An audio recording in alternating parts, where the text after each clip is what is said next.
Okay, so I'm going to give you a demonstration on how to use the posture, movement, balance, and stability poster. And of course you can use it in many different ways. You don't have to do it exactly the way that I do it, but this is just an example of how I did it today with a patient that came in yesterday complaining of vertigo. So her complaint was vertigo. And so I'm going to talk to Miss X, so I'm going to name her Miss X, and do as if I was giving her the report.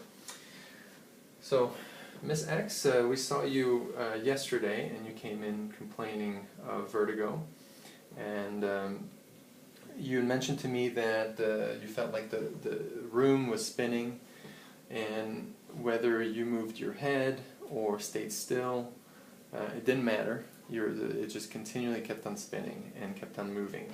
So movement occasionally makes it worse, but whether you move or not, you have the symptoms. And so now they've been there for 2 days.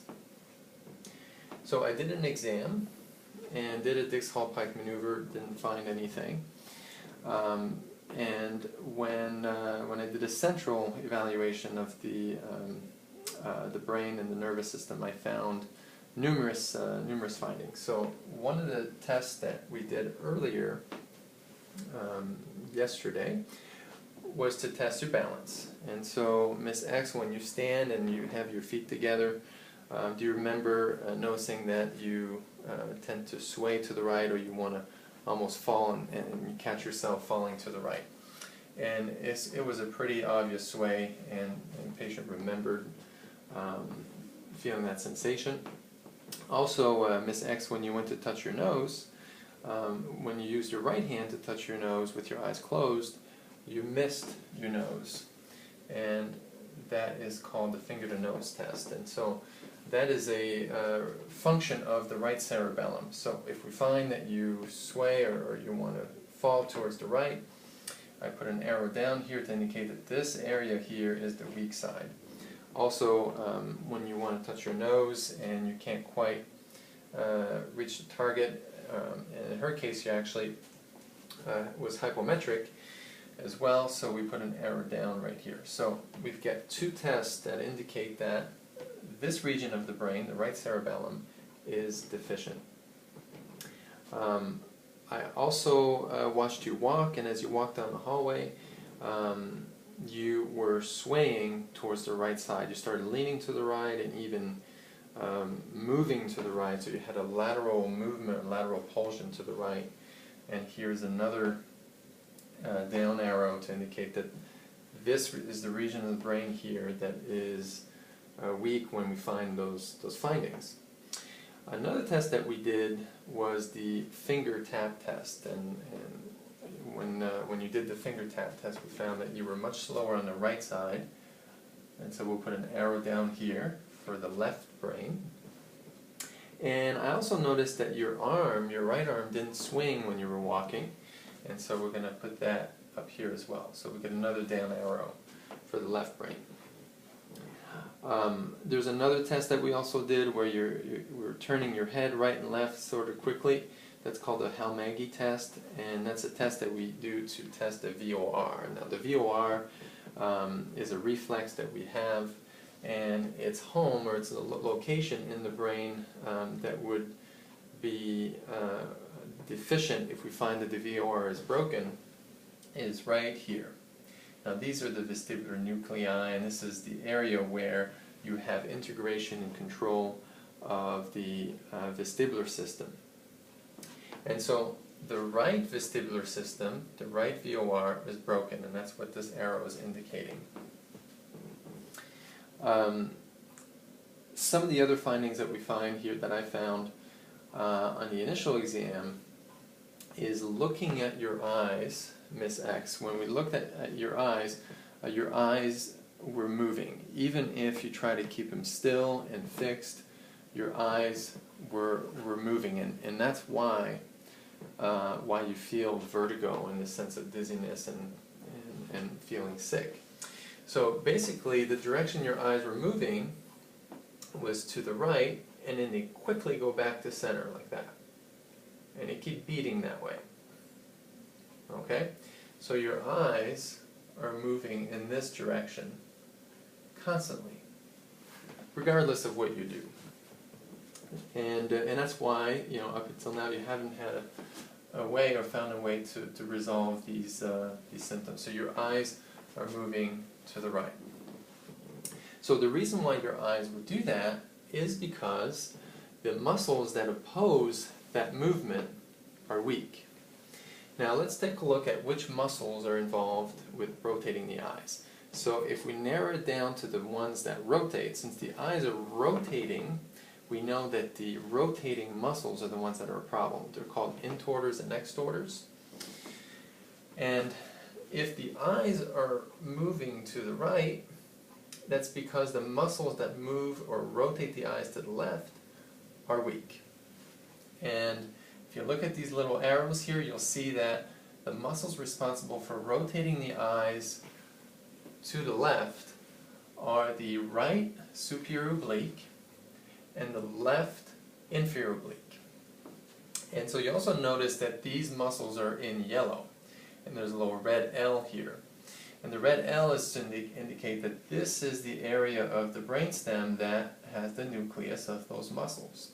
This is the area that controls them, the left mesencephalon. And so these are all the weak spots that we've identified based on our observations and our assessment. So our objective is to try to stabilize the eyes. If we can get the eyes to stay still, then the vertigo should improve. And we want to do exercises that make these areas stronger, because these are the areas of the brain that are involved in rotating the eyes to the opposite side. Okay, you can see that inferior oblique and the superior oblique are both controlled by the cerebellum, and that's why they are in yellow. And the left midbrain also controls those two muscles. So by reinforcing those areas of the brain, we should succeed. And so this is the treatment that we've done. I've also went over this with Miss X on her second visit. She came in with on her second visit after having done some exercises.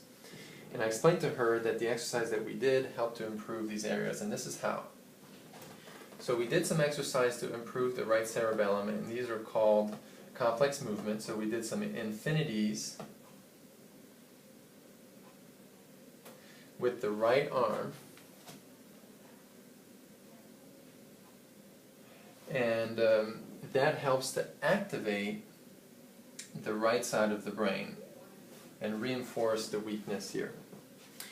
Another exercise that she does is she maintains fixation on a central dot in front of her on the wall at eye level, and we started with passive and transitioned to active.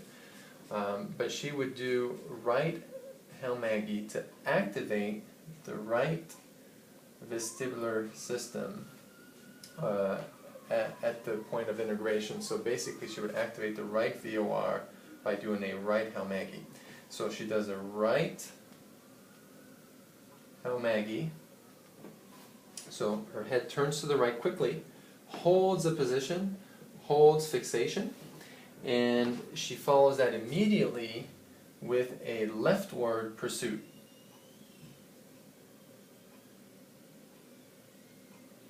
The leftward pursuit will suppress the VOR, or will suppress the vestibular system here on the left side.